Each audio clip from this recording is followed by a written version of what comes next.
Welcome to Under the Hood Hybrid Tables.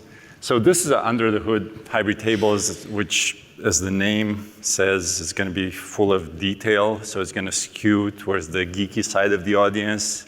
That said, my name is Christian. I'm an engineer at Snowflake, and my area of responsibility is the architecture of Unistore and FDB. And I have with me David, who is a senior engineer in performance from our Berlin office. And between the two of us, hopefully we'll be able to give you a good view of how Unistore was built and kind of the architectural reasons why it was built the way it was built, so you can reason and discuss with us the implications of those architectural choices. We can't start this discussion without going a little bit through the business case for Unistore in general. And I'm sure you've seen this slide in other presentations. And basically simply describes the current state of the database, or at least the relational database world, where you end up with this split brain problem. And for historical reasons, you end up with OLTP databases being completely different engines, completely different stacks than OLAP analytical engines. And all sorts of side effects coming from that, both for security, impedance mismatch as data transfers from one store to another, cost, latency distortions, governance. So there are all sorts of side effects that database vendors, unfortunately, push onto our customers. And our answer to this, or our attempt, is to effectively create a single store that is doing a good job at both workloads. So that's in brief. I'm not going to come back to the business case, but that's roughly the motivation for Unistore. In order to drill down in the underlying structure of Unistore and hybrid tables, we start with the traditional Snowflake architecture. It's a diagram that I'm sure you've seen before, you're very familiar with. Effectively, it's a three-layer architecture where the cloud services orchestrate the database, and we can think of it as the brain of the operation, and the giveaway is the metadata manager. The fact that metadata is stored there means that that's the only tier that really understands what's going on globally. But more things are in that tier: security, connectivity, optimizer compilation. And then you have the query processing tier, which is the workhorse, right? The virtual warehouses, the workhorse of actual query execution. Finally, then the storage tier, which distributes and maintains the data artifacts, whether that's the raw data or results or partial results and so on and so forth. So again, this, I imagine everybody in this room is very familiar with it. Now we're going to zoom into the bottom layer, and this is how Unistore is looking into our current documentation. So the bottom layer gets split in two, and the orange box on the left is hybrid tables. We're going to drill down into that. So here's the same layer. And what I've done in this slide is we stripped all of the software elements. Here you only see hardware. And the reason for this diagram is to show that while traditional Snowflake tables rely on blob storage, whether it's S3 buckets or blobs in Azure, but that is the fundamental storage medium for those tables. The hardware is fundamentally different in Unistore. Hybrid table relies on direct attached storage. And the reason for this is very simple. While blobs are very good for throughput, for large scans, they're really not the right medium for low latency. So latency is the reason for that choice. Generally, there's a 1 to 2 orders of magnitude difference between these two storage types. Even managed disks today across all three major cloud providers, you can get a sub-millisecond response time from a managed disk, local disks even faster. Whereas your P99 is likely in the hundreds of milliseconds when you go to blob store, which makes them fundamentally not fit for the job of doing HTAP or OLTP-like workloads. Hardware is different. This is the first point. And now on top of the hardware, we're adding the first layer. And the first layer in the case of hybrid table is FoundationDB. FoundationDB, or FDB as we call it, is at the bottom layer of our stack. What is FDB? Well, it's an open source, it's well-documented cluster hosted key value store.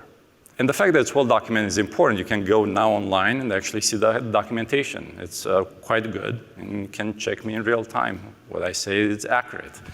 My colleagues will do that anyway. But the reason we used FDB, I'm going to go through all these properties so you have an understanding where we came from when we made that choice. But primarily, we used FDB in various roles internally to Snowflake before choosing it as the platform of choice, the underlying storage technology for hybrid tables. So I'm going to discuss initially the native properties that we took from FDB, and then I'm going to talk about the additions, how we changed the FDB platform to make it fit for an HTAP storage subsystem.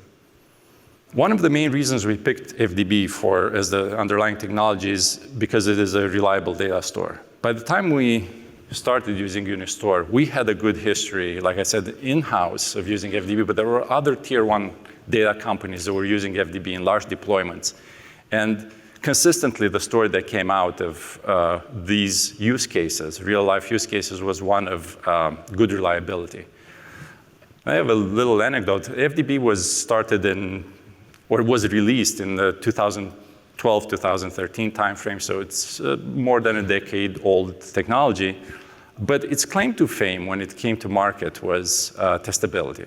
So the creators of this open source database understood that building databases is complex. It's a complex job. And building distributed systems is a complex job. So when you put these two together, you end up with exponential complexity. So FDB's claim to fame is this verification framework, this validation framework. Essentially, what you can do with FDB is you run the entire cluster in a single machine. FDB has its own language in which it's developed. It's a language derived from C++. And the entire purpose of this infrastructure is when you run in simulation, you can verify all of the code paths, including all of the error paths, which gives you not just excellent code coverage, but excellent functional coverage.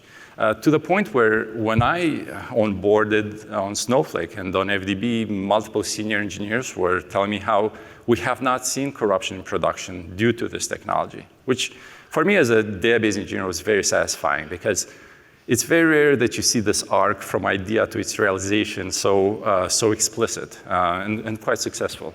So reliability was one of the big reasons we went this route.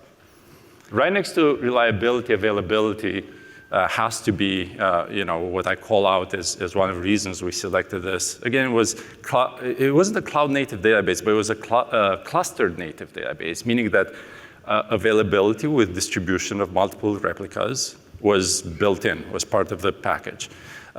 In our context, being a cloud database means that we put at least 3 replicas across at least 3 AZs, and in doing so, we arrive at the same level of reliability and availability that any of the other cloud vendors, or actually any cloud scale storage currently provides, meaning that you are isolated from any AZ going down, effectively. FDB is an efficient database. Out of the box, we got a good performance baseline. For all of these native properties, however, we have gone beyond. We pushed the product beyond where we inherited it. So we took that performance baseline and we improved the performance at steady state by effectively changing the storage engine completely for a storage engine with better memory utilization, better I/O behavior. So that was one major change. But the other element that we looked at is we looked at the speed of recovery. How quickly does the system, when individual storage nodes go down, how quickly can they bounce back and recover? Because from our perspective, if you have tens of thousands of nodes under management, something is going down at any one point. And for operational agility, you have to be able to block for as little time as possible. So that was quite important. Fast recovery. Also, speaking of operational agility, FDB allows us to roll out updates without taking down the system because it has robust support for online updates.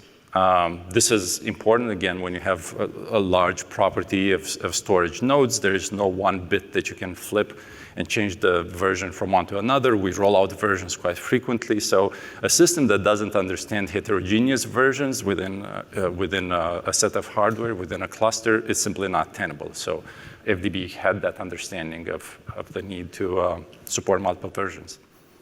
And finally, to keep in mind the core property, ultimately this key value store shows us the keys in a sorted way, right? So it's based on a sorted collection, a B tree at scale. And it has support for microtransactions, which are not the transactions that you're used to from the SQL world, because they're quite limited in terms of how big and how much data they can touch. But even so, you are able in FDB to touch multiple rows at the same time, modify them in a way that's atomic. And we have used this capability to build our transaction manager on top of these microtransactions and provide SQL transactions that you expect out of hybrid tables. But for all these native benefits, so to speak, we had to modify FDB significantly with new capabilities to make it suitable for HDAP workloads. Here I've changed, I'll go back just 1 second so you see the transitions. Those 3 disks, which were the FDB cluster before, I'm changing them to these stacked sandbox picture. And the reason for most of our changes for transforming FDB beyond where it was as the open source project is the need for multi-tenancy. What multi-tenancy requires us to do, we need to sandbox individual users such that activity from one user does not end up affecting other users in the system. And we do this by enforcing usage quotas. To form a mental model of what usage quotas is, imagine that you're adding together all of the properties of the system, the number of IOPS, cumulative across all of the machines involved in a cluster, all the memory, all the CPU, all the network transactions you could possibly do. This is your budget. Now you're going to slice it, and for every tenant, you're going to give them a subset of those slices. So this is oversimplified image of that, and then you prevent that tenant from executing outside of this envelope, right? You put in the mechanisms that keep them boxed in, so to speak. Now, this is, again, very simplified because it does not take into account the fact that you have resources that are local that you also have to protect from overutilization. Like if a single node is overused even below quota, you still have to react to that. But it's a good mental model. So this is what the sandbox does. But moreover, the sandbox has to prevent any possibility of accidental data leakage between tenants. So we had to harden the data both for data in transit as well as data at rest.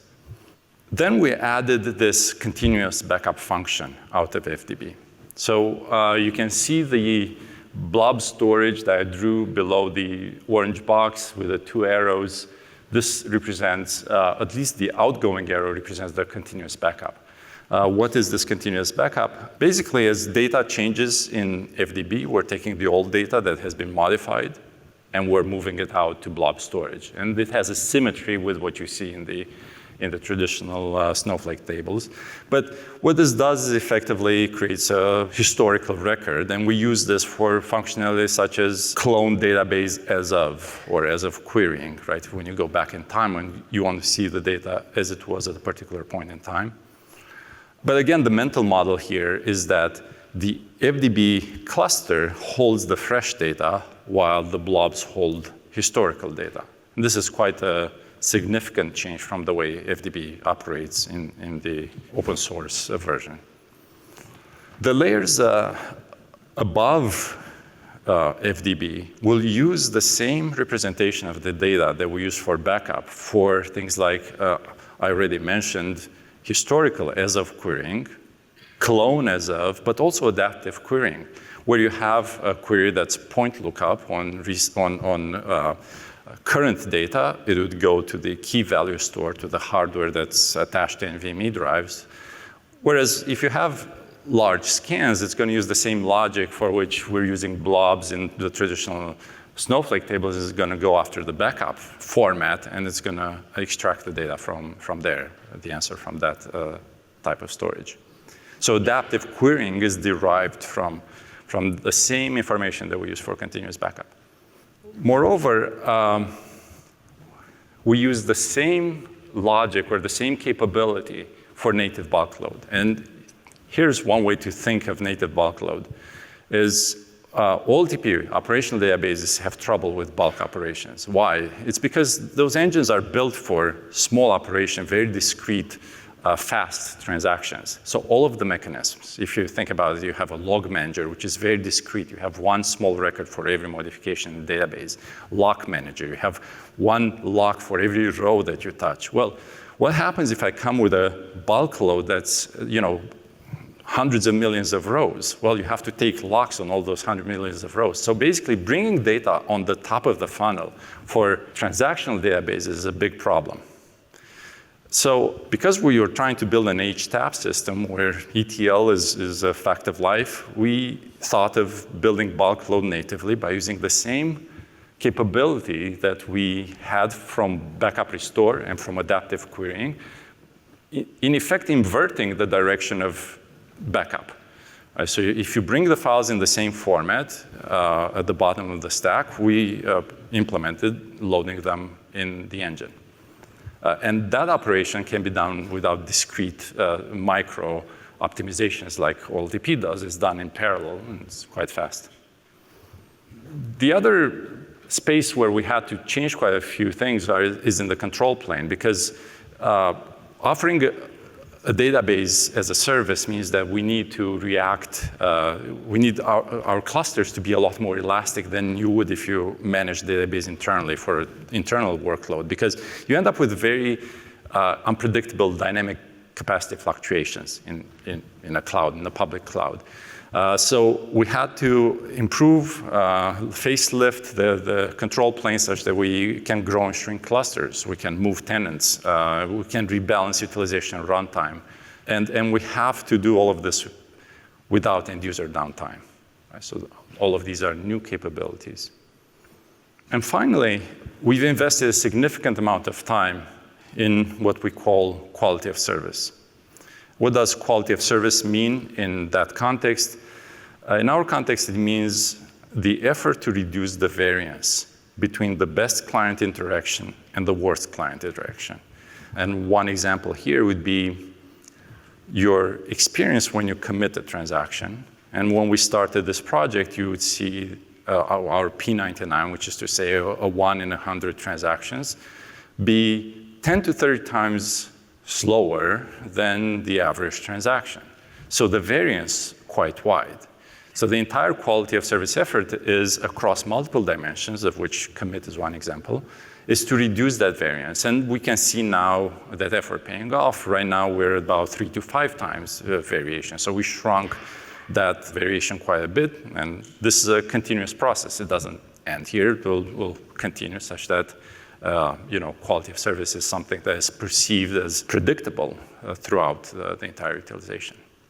This work is a lot of performance characterization, is CPU efficiency work, is affinitization. So it's quite a bit of detailed work throughout the entire surface of the product.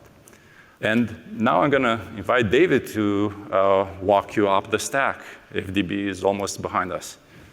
Yeah, thanks, Christian.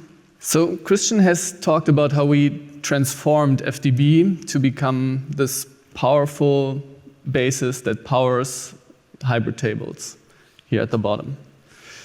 But let's take a step back and take a look at what hybrid tables actually are and what you can use them for. And you can use hybrid tables for fantasy football. I've heard that's quite popular here.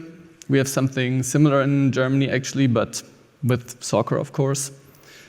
But really, you can take any app here that has a large user base where a lot of users are concurrently interacting with your data with operations or transactions. So queries that are quite simple, but require very low latencies. For such an app, you usually need to build a backend. So a backend with an OLTP database, so a database that supports this really highly concurrent access with low latencies. You will likely have to run a couple of servers to catch any usage spikes. So, for example, right before game day starts, the users are doing some last-minute transactions, buying, selling, the athletes. And this all comes with a cost, both for building the system, but also for ensuring it's compliant. So the uptime needs to be appropriate, backups, maintenance. All of these costs are needed to be paid for this extra backend. And if you want to run analytical queries against this data, and you most likely do because you want to build the most user-friendly app that is, you have to extract your data from this transactional database over the ETL pipeline or extract, transform, load pipeline to your analytical database. There you can run analytical queries like answering questions like what was the mostly traded player in the last 24 hours, or what section of my web app is maybe not really findable by users? Is there maybe a button that is not identifiable as such? How can I improve the usability of my app even further and give the maximum value to my users? Now with hybrid tables, you don't need this separate backend. You can use hybrid tables as your backend since it supports this really highly concurrent access and supports these low double-digit millisecond latencies. Now that we have seen a very good use case for hybrid tables, let's take a closer look at what hybrid tables actually are. Here I've taken a slide from our customer-facing deck about Unistore. Unistore performant and easy to use. I really like this slide, but I think it can be simplified even further. Just by adding the 6-letter word here, hybrid on the right, to your create table statement, what you'll get is seamless integration with the rest of Snowflake. So these hybrid tables, they're not any second-class citizen. They work just as you would expect and interact with the rest of Snowflake. And on top of that, you get really high performance. So you get orders of magnitude more throughput in both reads and writes, while still getting these really low latencies for your transactional workloads. Now, what did we have to do to make this happen? What's the magic behind this keyword? Let's take a closer look under the hood. Now, we have optimized the database storage layer, but we also had to look at the remaining 2 layers to make sure that the queries that arrive at the top, at the cloud services layer, go through the stack, through the query processing layer down to storage and back out again as efficiently as possible. So in the beginning, this wasn't the case. So we had to put these other layers on a serious diet. So we assigned latency budgets to the individual components, just very few very few milliseconds per component to arrive at these really low latencies overall. We ran benchmarks, looked at CPU profiles to see where our CPU cycles were spent, and we found our first culprit, per query telemetry. Per query telemetry is incredibly useful to us when it comes to addressing our customer inquiries. A very often seen customer ticket that we get is, how can I make my query run even faster? How can I optimize my query? And in those cases, it's incredibly useful to be able to look at this query, look really at this fine-grained telemetry to see at what timestamp did the query do what, how long did it take. And this enables us to give very timely feedback to the customer, to perform the analysis, give guidance and mitigation to any customer inquiries. Now, this does come at a cost. So for one, we have to pay computational costs. We need to compute this log line. We need to write it to disk, ship it off over the network, but also storage costs. We need to store these log lines for later retrieval during our analysis. And this cost-value balance is really fine-tuned for our analytical workloads that make up most of the workloads today. Now, what happens if we are looking at transactional workloads? Here we have to understand the change in scale that is going to come. We are looking at orders of magnitude more throughput that is coming and hitting the system. And every one of these queries, these transactional queries, they are actually quite similar. So we'll be writing the same log lines over and over again. And the storage costs alone for these log lines would actually already breach the budget that we have per Unistore query. So the solution is easy, right? Just skip writing the log lines. Not that easy, because that would actually interfere with our seamless integration. The feature of Snowflake that would break with this approach would be the query details page. If you didn't write the telemetry per query, the user wouldn't see anything there.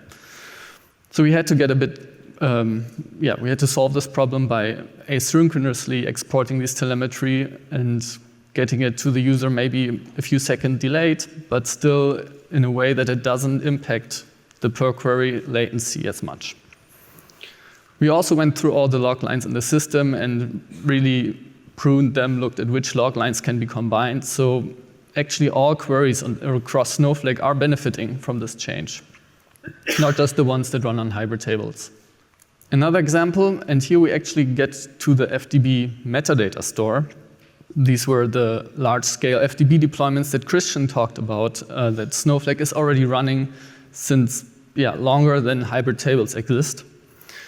So FDB metadata store is something separate from the FDB data store. The FDB data store powers hybrid tables. The FDB metadata store stores all the metadata for all our tables. So when a query would come into the system, we would fetch the user object from that store. Look, what roles does this user have? Do these roles actually allow this user to access the data that he's trying to access or not? And each of these queries to the metadata store would go over the network to this FDB deployment. So they would incur on the order of milliseconds in latency each time. For analytical workloads, that's a drop in the bucket. These workloads, they run for multiple seconds, minutes, sometimes even hours. So a few milliseconds is not that big of a deal. But for transactional queries, this was prohibitively expensive. We cannot afford to lose these milliseconds. But also, just if we ignore the milliseconds, the change in scale would become a problem. If we are suddenly seeing thousands or tens of thousands of queries per second hitting this metadata store, we would have to scale it up significantly to handle this traffic, which would again increase the costs for hybrid tables. So the solution here was to implement various local caches in the areas where we used to access the FDB metadata store.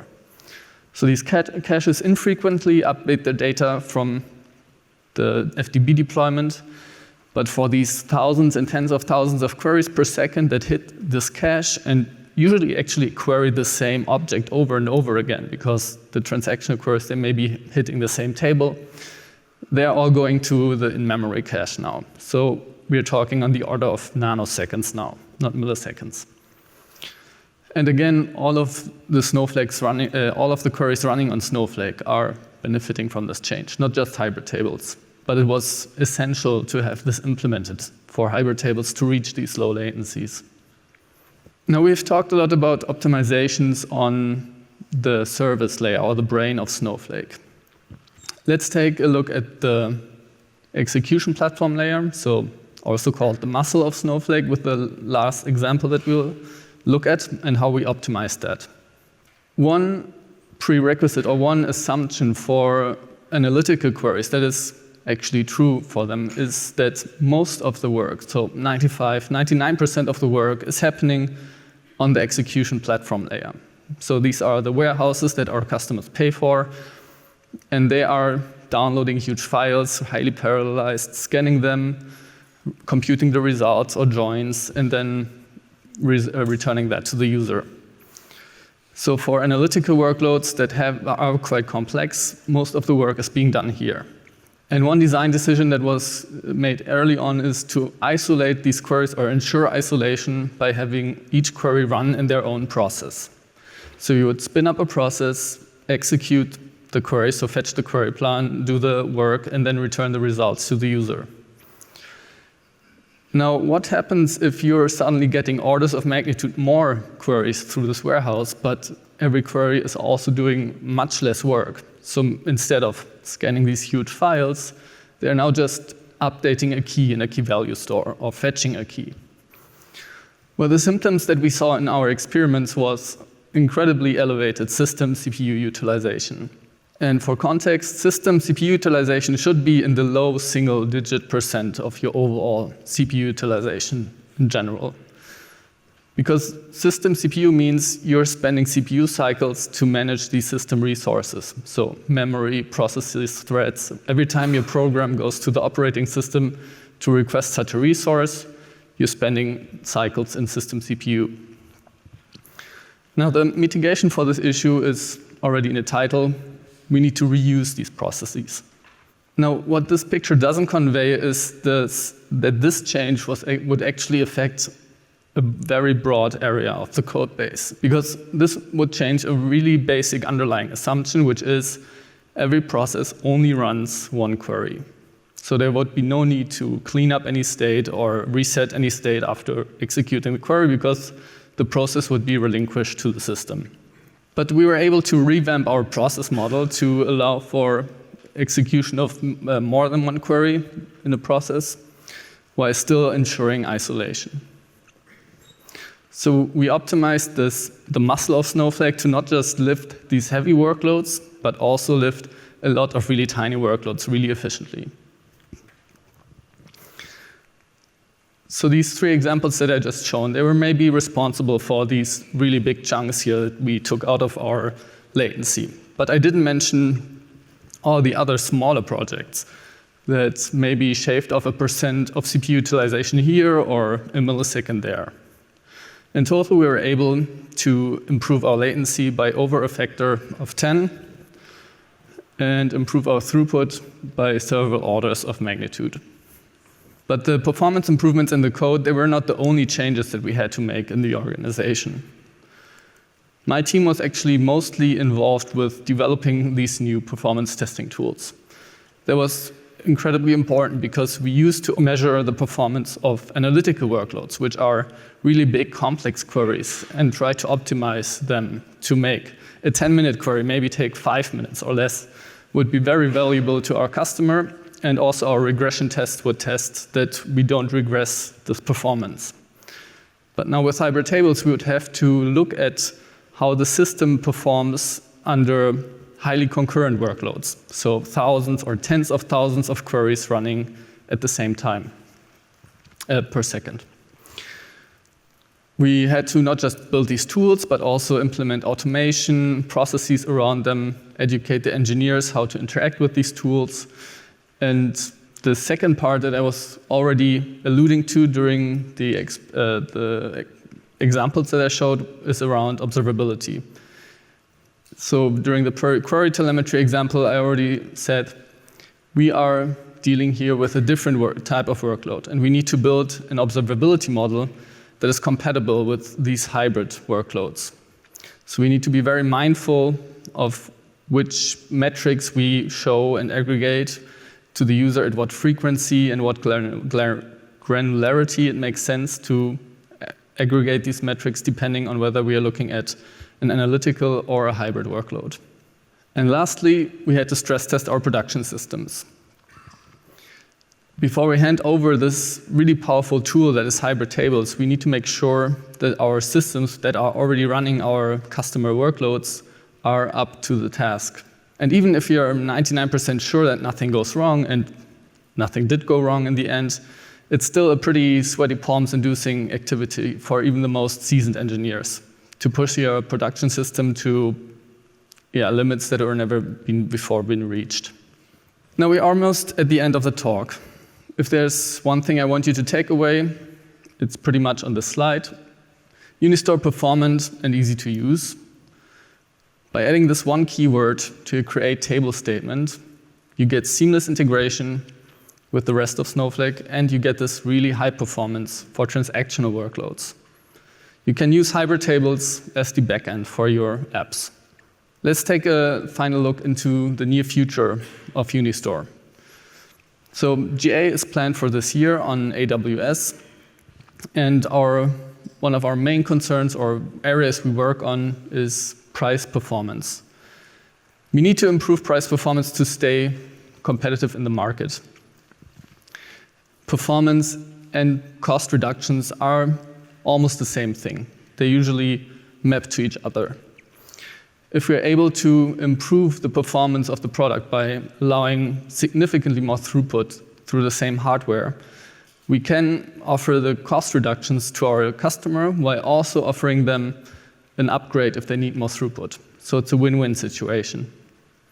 And actually, most of the research and development today on Unistore is in the area of improving the performance, and by that, the cost. And finally, this could be seen as a call to action. We are optimizing the customer workloads that we see today in the real world. Our engineers are working on looking at the workloads that our customer run on hybrid tables, the problems they may be encountering, and they're optimizing the system for these workloads now that we are already in public preview. So if you're already running on hybrid tables or plan to in the near future, a Snowflake engineer may already be optimizing your workload tomorrow. And I want to thank you for your attention.